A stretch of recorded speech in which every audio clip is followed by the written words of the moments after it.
여러분 안녕하십니까? 5월 14일 SBS 뉴스입니다. 폼페이오 미국 국무장관이 북핵 완전 폐기를 전제로 구체적인 대북 지원 보따리를 풀어놓았습니다. 미국 자본의 투자 허용과 대북 제재 해제, 그리고 체제 보장까지 약속했습니다. 워싱턴에서 손성민 특파원이 보도합니다.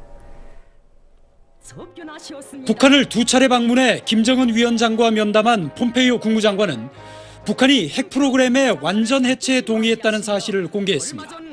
폼페이오 장관은 북한이 스스로 약속을 이행할 경우 종합선물식 대북 지원이 이루어질 것임을 분명히 했습니다. 먼저 미국 민간 자본의 대북 투자를 허용할 것이라고 말했습니다. They will get private capital that comes in. North Korea is desperately in need of energy support, electricity for their people. 또 미국 정부의 대북 제재도 해제, 북한이 필요로 하는 에너지와 농업 장비, 기술을 미국 자본과 기업인들로 도와주겠다고 약속했습니다. 그제 한미 외교장관 회담에서 천명한 북한의 경제번영 지원 약속을 더욱 구체화한 것입니다. 아울러 북한 정권 교체를 추구하지 않겠다는 점도 재차 강조했습니다. There'll be sanctions relief, certainly. There'll be more than that. There'll be a real. The president has a commitment, and he will make this commitment to Chairman Kim. 폼페이오 장관은 김 위원장에 대해선 요점을 잘 알며 북한 사람들을 위해 무엇을 성취하려고 노력하고 있다며 정상회담을 향한 진정성을 높이 평가했습니다. 워싱턴에서 SBS 손성민입니다. 존 볼턴 백악관 국가안보보좌관이 북한의 비핵화를 위해서는 핵농축과 재처리 능력이 완전히 제거돼야 한다고 밝혔습니다. 또 비핵화 결정의 이행은 모든 핵무기를 폐기해 미국의 핵 연구단지가 있는 테네시주로 가져가는 걸 의미한다고 말했습니다. 보도에 이은갑 기자입니다. 북한의 PVID, 즉 영구적이고 검증 가능하며 불가역적인 비핵화는 북한의 우라늄 농축과 플루토늄 재처리 능력을 완전히 제거하는 것이라고 볼턴 백악관 국가안보보좌관이 밝혔습니다. 또 이런 철저한 비핵화의 실행이 북한에 대한 경제적 보상이 이루어지기 전에 완료돼야 한다고 말했습니다.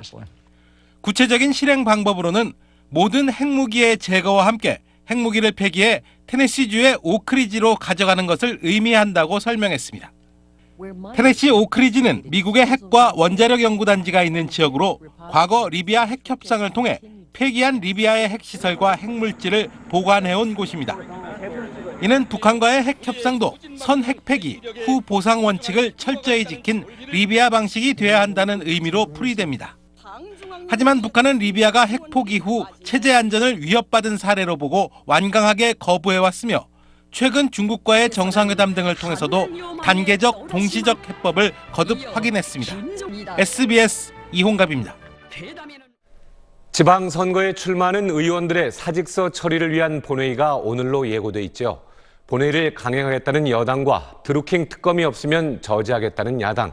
오늘도 국회는 시끄러울 것 같습니다. 권난 기자가 전해드립니다.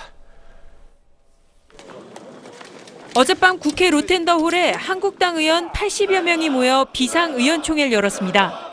지방선거에 출마하는 의원 4명의 사직서 처리를 위한 본회의를 오늘 열겠다고 정세균 국회의장이 예고한 데 대해 드루킹 특검 수용 없인 본회의도 없다고 목소리를 높였습니다. 단식 농성을 중단하고 회복 중인 김성태 원내대표도 참석해 본회의 강행 시 실력 저지 가능성도 암시했습니다. 본회의를 강행할 시에는 모든 수단과 방법을 다 동원해서 저지할 것을 천명합니다. 바른미래당도 오늘 오전 비상의원총회를 열어 드루킹 특검이 받아들여지지 않을 경우 본회의 불출석 등 대책을 논의합니다. 여당도 물러서지 않겠다는 입장입니다. 홍영표 민주당 신임 원내대표는 오늘 본회의에서 의원들의 사직안건을 반드시 처리하겠다는 굳은 의지를 밝혔습니다. 사퇴서를 제출하면 본회의에 자동으로 부의하도록 되어 있습니다. 국회의장은 반드시 이것을 의무적으로 처리해야 됩니다. 여도 야도 물러설 기미가 전혀 없는 상황. 오늘 오전 예정된 국회의장과 여야 원내대표의 만남이 국회 정상화를 위한 마지막 협상이 될 것으로 보입니다. SBS 권란입니다. 아시아나 항공기가 터키 이스탄불 공항 활주로에서 다른 항공기와 충돌해 불이 났습니다. 현재까지 인명피해는 없는 것으로 알려졌지만 항공편 취소로 승객들이 큰 불편을 겪었습니다. 보도에 김정기 기자입니다. 현지 시간으로 어제 오후 5시 반쯤 터키 이스탄불에 있는 아타튀르크 국제공항 활주로입니다. 항공기 한 대가 서서히 움직이더니 날개로 다른 항공기 꼬리 부분을 치고 지나갑니다. 사고를 낸 항공기는 서울로 가기 위해 이륙을 준비하던 아시아나 여객기였습니다. 이 충돌 사고로 터키항공 소속 항공기의 꼬리 부분 수직 날개가 완전히 꺾여버렸습니다. 터키 항공기는 동체가 좌우로 크게 흔들리기도 했고 부서진 꼬리 부분에서는 연기가 피오르면서 불이 났습니다. 불이 나자 공안 소방당국이 긴급 출동해 곧바로 진화에 나섰습니다. 현재까지 인명피해는 없는 것으로 알려졌지만 항공기 편이 취소되면서 승객들이 큰 불편을 겪었습니다. 공항 측은 아시아나 항공기를 상대로 정확한 사고 경위를 조사하고 있습니다. SBS 김정기입니다. 고속도로에서 운전 중이던 차량 운전자가 갑자기 의식을 잃었습니다. 그 아찔한 모습을 본 다른 운전자가 자신의 차로 일부러 사고를 내서 문제의 차량 앞을 막았고 대형 사고를 피할 수 있었습니다. 이현영 기자가 보도합니다. 그제 낮 고속도로를 달리던 차량이 갑자기 중앙분리대를 들이받습니다.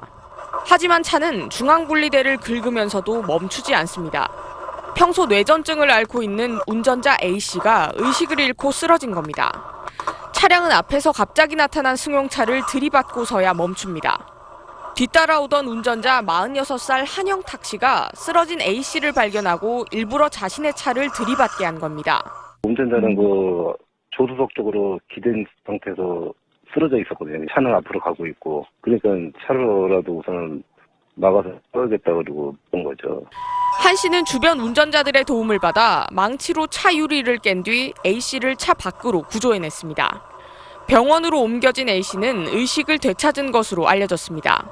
경찰은 자신의 안전이 위협받을 수 있는 상황에서 한 씨의 재빠른 대처가 더 큰 사고를 막았다며 한 씨에 대한 표창 수여를 검토하고 있습니다.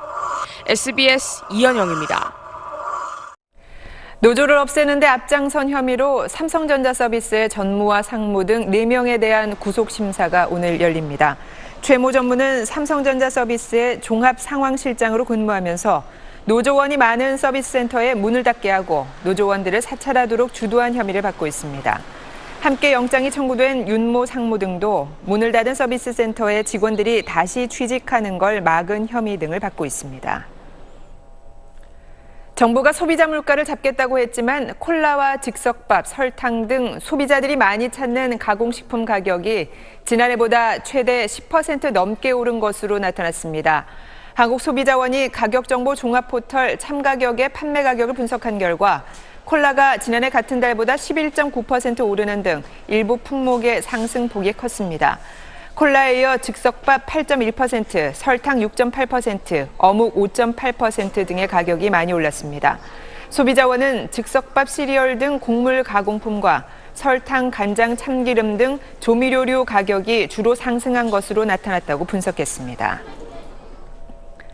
오늘의 주식 시황 알아보겠습니다. 강진수 연구원입니다.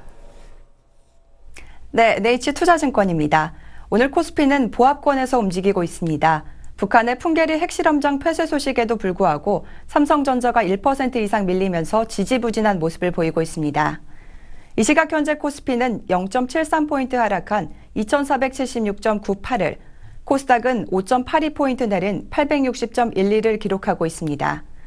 투자 주체별로는 외국인과 기관이 458억 원, 433억 원씩 매수세를 보이고 있고 외국인은 개인은 843억 원 매도 우위를 나타내고 있습니다. 업종별로는 상승세가 우세합니다. 비금속 광물과 철강, 금속이 오르고 있고 건설업이 5% 넘게 상승하며 좋은 모습 보이고 있습니다. 시가총액 상위 종목들은 혼조세를 나타내고 있습니다. 삼성전자와 SK하이닉스가 내림세를 보이고 있고 회계부정 논란 여파로 삼성바이오로직스 역시 하락세입니다. 반면 남북경협 활성화 기대감에 현대건설과 GS건설, 대림산업 등 건설주가 급등하고 있습니다. 현대제철 역시 북한과의 관계 개선 기대감에 52주 신고가를 경신했습니다. 이 시각 현재 원달러 환율은 3.4원 내린 1065.9원에 거래되고 있고 3년 만기 국고채 금리는 2.286%를 기록하고 있습니다. 지금까지 NH투자증권이었습니다. 네, 한 주의 시작부터 펼쳐진 뿌연 하늘에 인상도 절로 찌푸려지게 됩니다. 현재 중서부 지방을 중심으로 초미세먼지 농도가 높게 나타나고 있습니다. 오늘 미세먼지 예보에 따르면 수도권과 강원 영서 지방은 종일 나쁨을, 충북과 전북 지방은 오전과 밤 시간대 공기가 탁할 것으로 보고 있습니다. 낮에는 초여름 더위가 찾아오겠습니다. 서울 한낮 기온은 25도로 어제보다 5도가량 높겠고요. 남부 지방에서는 광주가 28도, 대구는 30도까지 올라서 7월 기온을 보이겠습니다. 낮 동안 자외선도 무척 강하겠는데요. 전국의 자외선 지수 매우 높은 수준을 보이겠습니다. 마스크 착용과 더불어서 자외선 차단도 꼼꼼히 잘해주시기 바랍니다. 한낮 기온은 서울이 25도, 강릉과 전주가 28도, 대구 30도로 어제보다는 3도에서 6도가량 높겠습니다. 내일은 서울 한낮 기온 28도까지 오르면서 더 더워지겠고요. 수요일과 목요일 사이엔 전국에 비 소식이 들어있습니다. 날씨였습니다. SBS 뉴스를 마칩니다. 시청해주신 여러분 고맙습니다.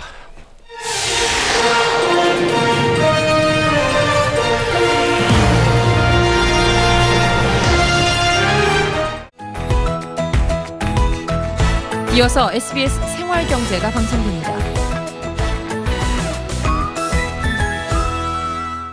90여 개 대형 종합전시장과 400여 개 공장이 한 곳에 모여있는 남양주시 마석 가구공단.